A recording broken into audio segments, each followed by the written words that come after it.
Number পেজে কিন্তু যথেষ্ট আপনার দেয়া আছে, সূত্র দেয়া আছে মিন মিডিয়ান মোড বের করার। কিন্তু আমরা যদি ইজি ওয়ে চিন্তা করি, মিডিয়ান বের করতে গেলে প্রথমে একটা সিরিজ দেয়া আছে, সিরিজটাকে আপনি সিরিয়ালি সাজাবেন, হয় ছোট থেকে বড় অথবা বড় থেকে ছোট, প্রথমে সাজায় নেবেন। সাজায় নিলে এরপর যেটা মাঝখানে পড়বে ওইটাই হচ্ছে মিডিয়ান হবে। ঠিক আছে, কিভাবে কীরকম আমি এক্সাম্পল দিই। ধরেন একই সিরিজ 1 3 5 4 2, এইটার মিডিয়ান কত? এখন এটা যদি আপনি মিডিয়ান বের করতে যান, আপনি এটাকে সাজাইলেন না, ছোট থেকে বড় বা বড় থেকে ছোট করে সিরিজটাকে সাজাইলেন না, তখন আপনি বলে দিবেন যে মাঝখানে তো 5 আছে, 5 মনে হয় মিডিয়ান। আসলে না, এটাকে আপনি সাজান ছোট থেকে বড়। ধরেন 1, একের পরে কত আসবে 2, তারপরে কত আসবে 3, তারপর কত আসবে 4, তারপর 5। এইবার আপনি দেখেন মিডিয়ান কত, মাঝখানে কি আছে 3। তাহলে আমার কথা হচ্ছে যে সিরিজটা দেয়া থাকবে সেটাকে আপনি ছোট থেকে বড় বা বড় থেকে ছোট সাজাবেন, তারপরে মাঝখানে যে আসবে সে হবে মিডিয়ান। এখন এটা হইতে পারে, এটা তো বিজোড়, জোড় সংখ্যা হইতে পারে। যদি জোড় সংখ্যা হয় সেক্ষেত্রে 3-এর সাথে 4ও হবে, হয় উত্তরটা 3 4 4 5 2 3 এরকম স্টাইলে থাকবে, তখন আপনি ইজিলি 3 4 এটা উত্তর বলতে পারেন। অথবা 3 + 4 / 2 যত আসবে সেটা, মানে কত হয় 4 3 7, মানে হচ্ছে 3.5। এটার উত্তর 3.5ও হইতে পারে, অথবা সিরিজ আকারে হইলে 3 4 এইভাবেও দিতে পারে।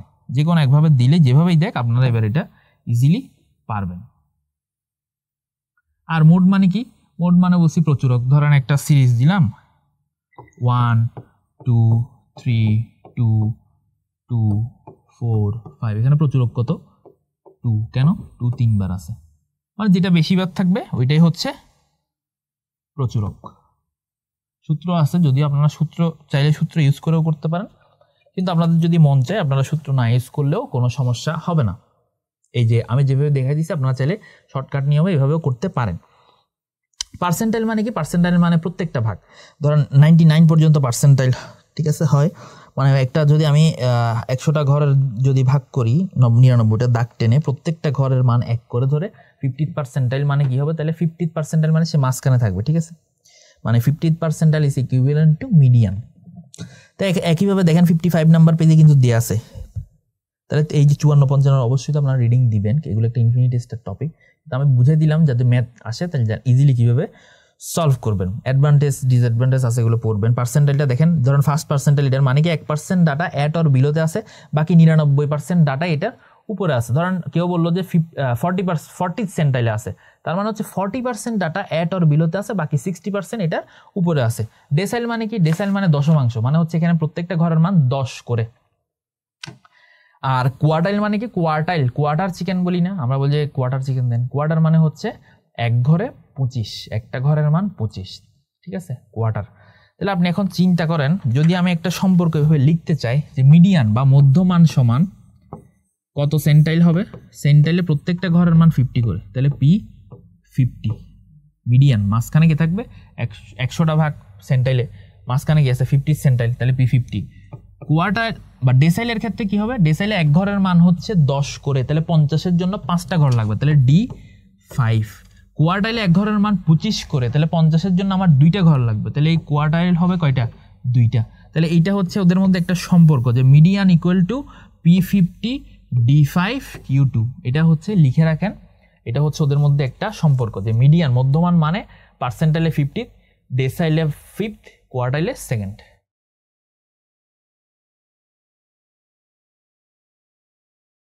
এখানে একটা লাইন আছে 54 নাম্বারে, দেখবেন যে grossly affected by extreme values, mean grossly affected by extreme values. এটার মানে কি? এটার মানেটাও আমি একটু বলে দিই। ধরেন কি বলছিলাম যে 1 2 3 4 5, এটার গড় বের হয়েছিল কত? 3, ঠিক না? 2 1 3 6 6 4 10 15, 15কে ভাগ করো 5 দিয়ে 3 বের হবে। মিডিয়ানও বের হয়েছিল 3। এখন আমি যদি এই সিরিজটাই জাস্ট এখানে চেঞ্জ করে 50 করে দিলাম, 1 2 3 4 50, আপনি এবার দেখেন এখানে কিন্তু মিডিয়ানের কোনো চেঞ্জ হবে না, এই মাঝখানের জনই কিন্তু মিডিয়ান মানে 3ই থেকে যাবে, কিন্তু এই গড়টা কিন্তু চেঞ্জ হয়ে যাবে, গড় কিন্তু আর 3 থাকবে না। কারণ এই যে 50 54 54 3 হচ্ছে আপনার 57 58 59 60, তাহলে দেখেন 60কে যখন 5 দিয়ে ইয়ে করবেন তখন হচ্ছে 5 দিয়ে করলে 5 12 60, দেখেন গড় কিন্তু চেঞ্জ হয়ে যাচ্ছে। এই যে এক্সট্রিম ভ্যালু মানে কি বলছিলাম? সবচেয়ে কম সবচেয়ে বেশি, এই এক্সট্রিম ভ্যালু যখন চেঞ্জ করে দিছি এটার সাথে, তাইলে মিডিয়ান কিন্তু চেঞ্জ হয় নাই, চেঞ্জ হয়ে গেছে মিন। এই কথাটাই এখানে বলা হয়েছে যে গ্রসলি এফেক্টেড, মিন হচ্ছে grossly affected by extreme values, median কিন্তু এক্সট্রিম ভ্যালুস দ্বারা এফেক্টেড হয় না। এরপরে দেখেন 57 নাম্বার পেজে মেজার্স অফ ডিসপারশন আছে, যেখানে হচ্ছে মেজার্স অফ ডিসপারশন মানে কি degree of spread of scatter of individual values around the mean value of data, মানে মিন থেকে সরে যাওয়া, বিচ্যুত হওয়ার যে পরিমাণটা, সেটাই হচ্ছে measures of dispersion. Types of মেজার্সে কী কী আছে? অ্যাবসলিউট আর রিলেটিভ। রিলেটিভটাই মনে রাখা সোজা, কারণ ওদের প্রত্যেকটা শুরুতে কোএফিসিয়েন্ট কথাটা আছে, coefficient of variation, coefficient of quartile deviation, coefficient of mean deviation. এরপরে দেখেন অ্যাবসলিউট মেজার্স অফ ডিসপারশন যেটা, ওইখানে কি আছে? ওইখানে আছে range, mean deviation, standard deviation, তারপরে আছে আপনার variance, interquartile, quartile deviate, interdecile. এর মধ্যে রেঞ্জ কীভাবে বের করবেন? রেঞ্জ হচ্ছে সবচেয়ে বেশি, সবচেয়ে ধরেন 1 থেকে 9 পর্যন্ত একটা সিরিজ, এটা রেঞ্জ বের করতে বলো। সবচেয়ে বেশি কত? 9। সবচেয়ে ছোট কি? 1। তাহলে এই 9 থেকে 1 বিয়োগ দিলে রেঞ্জ কত হবে? 8। এর একইভাবে দেখেন আপনি স্ট্যান্ডার্ড ডেভিয়েশন মানে কি? এটা হচ্ছে স্কোয়ার রুট অফ ভেরিয়েন্স, ঠিক আছে? এই কথাটা মনে রাখবেন যে স্ট্যান্ডার্ড ডেভিয়েশন মানে স্কোয়ার রুট অফ ভেরিয়েন্স। একইভাবে ভেরিয়েন্স মানে কি? এটা হচ্ছে স্কোয়ার অফ স্ট্যান্ডার্ড ডেভিয়েশন। এই দুইটা হচ্ছে জাস্ট অপোজিট, এইগুলো একটু মনে রাখবেন। এখানে স্ট্যান্ডার্ড ডেভিয়েশন সম্পর্কে কিছু লাইন আছে, ভেরিয়েন্স সম্পর্কে জাস্ট এগুলোই পড়বেন। ইন্টার কোয়ার্টাইল, ইন্টার ডেসাইল এগুলো এই লেভেলে আসে না আপনাদের লেভেলে, যদি মন চায় একটু রিডিং দিবেন, কিন্তু স্ট্যান্ডার্ড ডেভিয়েশন, রেঞ্জ, ভেরিয়েন্সটা একটু রিডিং দিবেন। একই এরপরে চলে আসেন 60 নাম্বার পেজ, প্রবাবিলিটি ডিস্ট্রিবিউশন, বা এটাকে আমরা কি বলি? গৌসিয়ান ডিস্ট্রিবিউশন বা নর্মাল ডিস্ট্রিবিউশন কার্ভ। এই কার্ভটা দেখতে কেমন দেখেন? মাঝখানে কনভেক্স, এই কথাটা এখানে বলা আছে যে central ward of the curve, 5 number point, 60 number page, 13th edition Genesis lecture শিটের আমাদের। তাহলে central ward of the curve হচ্ছে কনভেক্স হয়। এরপরে দেখেন বেল শেপড হবে, এটা bilaterally symmetrical, asymptotic, determined by 2 parameter, মানে হচ্ছে মাঝখানে মিন মিডিয়ান মোড থাকে। এরপরে হচ্ছে probability distribution, the total area under the curve লিখছে যে 1/2, 0.5, এই কথাটার মানে কি?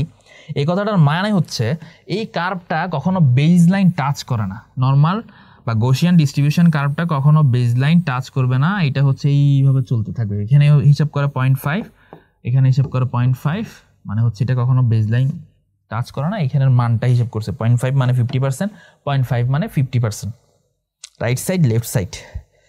এরপরে 61 নাম্বার পেজে ফিচার্স অফ নর্মাল ডিস্ট্রিবিউশন দিয়ে একটা কথা বলা আছে, যে এই জিনিসগুলো হচ্ছে অলরেডি মেজার্ড করা, মানে হচ্ছে কষ্ট করে আপনাকে এটা একটু মুখস্থ করা লাগবে। এখানে বের করারও কিছু নাই, বুঝারও কিছু নাই, ডিরেক্ট মুখস্থ করা। যে 5টা পয়েন্ট আছে এখান থেকে স্পেশালি দাগান লাস্ট 5 নাম্বার পয়েন্টে, যে +-2 standard deviation is called zone of rejection. বাকিগুলো দেখেন mean +-1 standard deviation, range contain 68% value of total data. তাহলে এগুলো তো ফিক্সড জিনিস, এগুলো আপনাকে চেঞ্জ করতে পারবেন না। তাহলে এই জিনিসগুলো জাস্ট চেঞ্জ করে দিবে যে +-1 স্ট্যান্ডার্ডে কত পার্সেন্ট ডাটা ভ্যালু করে, অথবা দিল +-2 standard deviation range content 95% values of total data. Just এগুলো হচ্ছে মানগুলো একটু চেঞ্জ করে দিতে পারে, এগুলো একটু দেখবেন। আচ্ছা, এরপরে আপনারা যখন 62, 63 দেখবেন, এখানে হচ্ছে স্কিউড ডিস্ট্রিবিউশন, যেটা আমি ওই যে আপনার কোয়ান্টিটেটিভ ডাটার ক্ষেত্রে যখন আমরা দেখতেছিলাম হিস্টোগ্রাম, ফ্রিকোয়েন্সি কার্ভ, সেক্ষেত্রে বলছিলাম যে স্কিউড কথাটার মানে হচ্ছে বিচ্যুত। হ্যাঁ, এইটা দেখেন রাইট স্কিউড মানে পজিটিভ স্কিউড, লেফট মানে হচ্ছে নেগেটিভ স্কিউড। এগুলা হচ্ছে আপনার যে ডোন্ট ফরগেট দিয়ে 63 নাম্বার পেজে যে একটা বক্স করে দেওয়া আছে, যে কি বলে এটা, ক্রমটা দেওয়া আছে, ওই ক্রমটাই হচ্ছে ক্রমানুসার এটাই দেয়, ঠিক আছে? ভেরি কমন দিয়ে যে মিন সবচেয়ে বড়, তারপর মিডিয়ান, তারপরে মোড, এটা হচ্ছে রাইট স্কিউড বা পজিটিভ স্কিউডের ক্ষেত্রে। লেফটের ক্ষেত্রে হচ্ছে মিন সবচেয়ে ছোট, তারপরে মিডিয়ান, তারপরে মোড। এই ক্রমটা মনে রাখবেন, আর ভিতরে রিডিং দিবেন। আর জেড স্কোর 64 নাম্বার পেজ, এটা রিডিং আপনাদের জন্য। তারপরে হচ্ছে 65 নাম্বার পেজের এটা standard deviation, standard error reading. 66 number page লাগবে না, 67 নাম্বার পেজ এগুলো লাগবে না, 68, 69 কোয়েশ্চেনগুলো সলভ করবেন। ব্রেন স্টর্মিং আছে 70, 71 নাম্বার পেজ। এরপরে 72 নাম্বার পেজে চলে আসে, যেখানে দেওয়া আছে প্রবাবিলিটি আর হচ্ছে পি ভ্যালু। প্রবাবিলিটি কথাটার ইংলিশ শুনেই তো আমরা বলি, প্রবাবিলিটি মানে কি? কোনো একটা ঘটনা ঘটার সম্ভাবনা, ঠিক না? প্রবাবিলিটি মানে হচ্ছে কি? কোনো একটা ঘটনা ঘটার সম্ভাবনা। আর পি ভ্যালু মানে হচ্ছে এই ক্ষেত্রে আপনার হচ্ছে প্রবাবিলিটি ভ্যালু। এখন আপনি চিন্তা করেন এই পি ভ্যালুর মান এখানে কত? এই পি ভ্যালুর মান হচ্ছে রেঞ্জ হিসাব করলে 0 থেকে 1 পর্যন্ত। তাইলে 0 মানে হচ্ছে যে ঘটনাটা ঘটবেই না, আর 1 মানে হচ্ছে যে ঘটনাটা অবশ্যই ঘটবে। বুঝে গেছে? তাহলে পি ভ্যালুর মান যদি 0 হয় তার মানে ঘটনাটা ঘটবে না, আর পি ভ্যালুর মান 1 মানে 100% ঘটবে। ধরেন আমরা র্যাবিস রোগ হইলো বা কুকুরে কামড় দিল, র্যাবিস রোগ যদি হয়ে যায় সেক্ষেত্রে মৃত্যু কিন্তু অবশ্যই ঘটবে, মানে এটার মর্টালিটি রেট 100%। তাহলে এই ক্ষেত্রে পি ভ্যালু কত? 1। আপনি পরীক্ষা দেন নাই, আপনার রেজাল্টের আশা করতেছেন, এটার পি ভ্যালুর মান কত? 0। আপনি পরীক্ষাই দেন নাই, তাহলে আপনার রেজাল্টটা আসবে কই থেকে, ঠিক না? তাহলে যে ঘটনাটা ঘটবেই না সেটার পি ভ্যালুর মান বা প্রবাবিলিটি বা পি ভ্যালু হচ্ছে 0, আর যেটা ঘটবে সেটা হচ্ছে 1। তাহলে যেটা মানে 100%, আপনি জন্ম নিছেন, আপনাকে মারা যাইতেই হবে, এটার পি ভ্যালু কত? 1, মানে যেটা 100% অবশ্যই ঘটবে। আর এটা কোয়ান্টিটেটিভ এস্টিমেট করে, এটাও একটু মনে রাখবেন, নট কোয়ালিটেটিভ, এটা কিন্তু কোয়ান্টিটেটিভ। এরপরে দেখেন 73 নাম্বার পেজে হাইপোথিসিস টেস্টিং আছে। প্রথম কথা হচ্ছে আপনাদেরকে কিছুক্ষণ আগেই আমি বলছি যেটা হচ্ছে হাইপোথিসিস মানে কি। হাইপোথিসিস মানে হচ্ছে আপনার অনুমান বা আমার অনুমান। আমি কি বলছিলাম যে পেঁপে পাতার রস ডেঙ্গু রোগে ভালো কাজ করে, এটা আমার হাইপোথিসিস। আপনার হাইপোথিসিস অন্য কিছু হতেই পারে, আপনার এটাও হইতে পারে যে ডেঙ্গুতে পেঁপে পাতার রস কোনো কাজ করে না, এটাই আপনার হাইপোথিসিস হোক। এখন আপনি কি চাইবেন বা আমি কি চাইবো? আমি যে হাইপোথিসিসটা চিন্তা করতেছি, আমার থিসিসের যেই টপিকটা, আমি তো চাইবো এটা এস্টাবলিশ হোক, যে কোনোভাবেই হোক আমি চাইবো এটা এস্টাবলিশ হোক। তাইলে এইটাকে যখন আমি এস্টাবলিশ করতে যাবো, এটা তো আমার কথাই হবে না, বায়োস্ট্যাটের ভাষায় পি ভ্যালুর মানটা আমাকে কন্ট্রোল করতে হবে। পি ভ্যালুর মান যদি আমার 0.05 যেটা সিগনিফিকেন্ট ভ্যালু তা বা তার থেকে কম থাকে, তাইলেই কিন্তু আমি বায়োস্ট্যাটের ভাষায় এটাকে এস্টাবলিশ করতে পারবো। এখন এই ক্ষেত্রে দেখেন হাইপোথিসিসের মধ্যে 73 নাম্বার পেজে কয়েকটা কথা বলছে। একটা হচ্ছে নাল হাইপোথিসিস, একটা অল্টারনেটিভ হাইপোথিসিস। নাল হাইপোথিসিস হচ্ছে একটা মিথ্যা হাইপোথিসিস। ধরেন আমি বললাম কি আমার হাইপোথিসিস হচ্ছে পেঁপে পাতার রস ডেঙ্গু রোগে ভালো কাজ করে, আর নাল হাইপোথিসিস মানে হচ্ছে না করে না, নাল হচ্ছে আমার এগেনস্টে যাবে, মিথ্যা। তাহলে আমি কি চাইবো যে নাল হাইপোথিসিস এস্টাবলিশ হোক? অবশ্যই না, আমি চাইবো আমার অল্টারনেটিভটা এস্টাবলিশ হোক, মানে যেটা আমার রিসার্চ হাইপোথিসিস। আপনারা নাল আর অল্টারনেটিভের ভিতরে যে কয়েকটা লাইন দেওয়া আছে, যেমন there is no difference, no association between sample statistics and population parameter, বা it is the statement of equality, ঠিক আছে? এই জিনিসগুলো রিডিং দিবেন, কিন্তু দিন শেষে মনে রাখবেন এই নাল হাইপোথিসিস এই অল্টারনেটিভ হাইপোথিসিসের মধ্যে আপনাকে আপনার পি ভ্যালুর মান সিগনিফিকেন্টের মধ্যে রাখতে গেলে বা আপনার স্টাডিটা এস্টাবলিশ করতে গেলে নাল হাইপোথিসিসকে বাদ দিতে হবে। যে কথাগুলো 74 নাম্বার পেজে ইন্টারপ্রিটেশন অফ পি ভ্যালু দিয়ে, আচ্ছা হাইপোথিসিসের ক্ষেত্রে পি ভ্যালু কিন্তু ওই যে প্রবাবিলিটির পি ভ্যালু হচ্ছে একটু ডিফারেন্ট। এখানে পি ভ্যালু কিন্তু একটা সিগনিফিকেন্ট মান আছে, সেটা হচ্ছে 0.05। কি বলছি? হাইপোথিসিসের ক্ষেত্রে পি ভ্যালুর একটা মান আছে যেটা হচ্ছে সিগনিফিকেন্ট মান 0.05। এই মান পি ভ্যালুর মানটা সিগনিফিকেন্ট হোক বা সিগনিফিকেন্ট মানে 0.05 এর চেয়ে যত কম হবে তত আপনার ভালো। একটা লাইন লিখে রাখেন বাংলা, একদম আমি বলতেছি এটা লিখে রাখেন, সেটা হচ্ছে পি ভ্যালুর মান যত কম হবে নাল হাইপোথিসিস রিজেক্টেড হবে, অল্টারনেটিভ হাইপোথিসিস অ্যাকসেপ্টেড হবে, আপনার রেজাল্টটা সিগনিফিকেন্ট হবে, আপনার স্টাডিটা স্টাবলিশ হবে। আবার বলতেছি, পি ভ্যালুর মান যত কম হবে সিগনিফিকেন্ট বা তার চেয়ে যত কম হবে, মানে সিগনিফিকেন্ট ভ্যালু মানে কত? 0.05 এর চেয়ে যত কম হবে নাল হাইপোথিসিস বা মিথ্যা হাইপোথিসিসটা রিজেক্টেড হবে, অল্টারনেটিভ হাইপোথিসিসটা অ্যাকসেপ্টেড হবে, আলটিমেটলি রেজাল্টটা ফ্রুটফুল হবে, আপনার স্টাডিটা এস্টাবলিশ হবে। তাহলে আপনি কি চাইবেন আপনার স্টাডিটা সাকসেসফুল করার সময়? তাহলে অলওয়েজ আপনি কি চাইবেন? অবশ্যই আপনি চাইবেন যাতে পি ভ্যালুর মানটা সিগনিফিকেন্ট ভ্যালু বা তার চেয়ে কম হয়, সোজা হিসাব। এখন ধরেন পি ভ্যালু সিগনিফিকেন্ট মান, এখন কোনো জায়গায় যদি দিছে কোনটা মোস্ট সিগনিফিকেন্ট, ধরো 0.0 আমরা সবাই জানি সিগনিফিকেন্ট, অপশানে আছে 0.05, 0.04,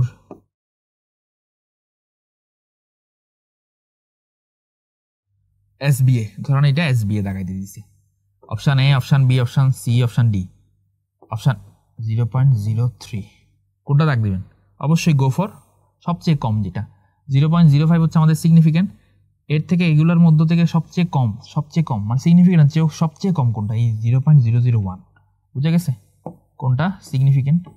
পি ভ্যালুর মান 0.05 এর চেয়ে যত কম হবে তত আপনার জন্য ভালো, আপনার স্টাডিটা আপনি দাঁড় করাইতে পারবেন। এখানে দেওয়া আছে অবশ্য 74 নাম্বার পেজে দেখেন পি ভ্যালুর মান 0.05 এর লেস দেন অর ইকুয়াল হইলে কি, মোর দেন হইলে কি। এরপর স্যাম্পলিং এরর 75 নাম্বার পেজে দেওয়া আছে, এটা 76 হচ্ছে 75 নাম্বার রিডিং, 76 নাম্বারে হচ্ছে 3 স্টার টপিক টাইপ 1, আর টাইপ 2 এররটা অবশ্যই 3 স্টার টপিক। জাস্ট হচ্ছে কি পয়েন্টগুলো পড়বেন, আর টাইপ 1 এর পাশে লিখে রাখেন ফলস পজিটিভ, টাইপ 2 এর পাশে লিখে রাখেন ফলস নেগেটিভ। কেন বলছি? টাইপ 1 এররের ক্ষেত্রে দেখা যায় একটা ফলস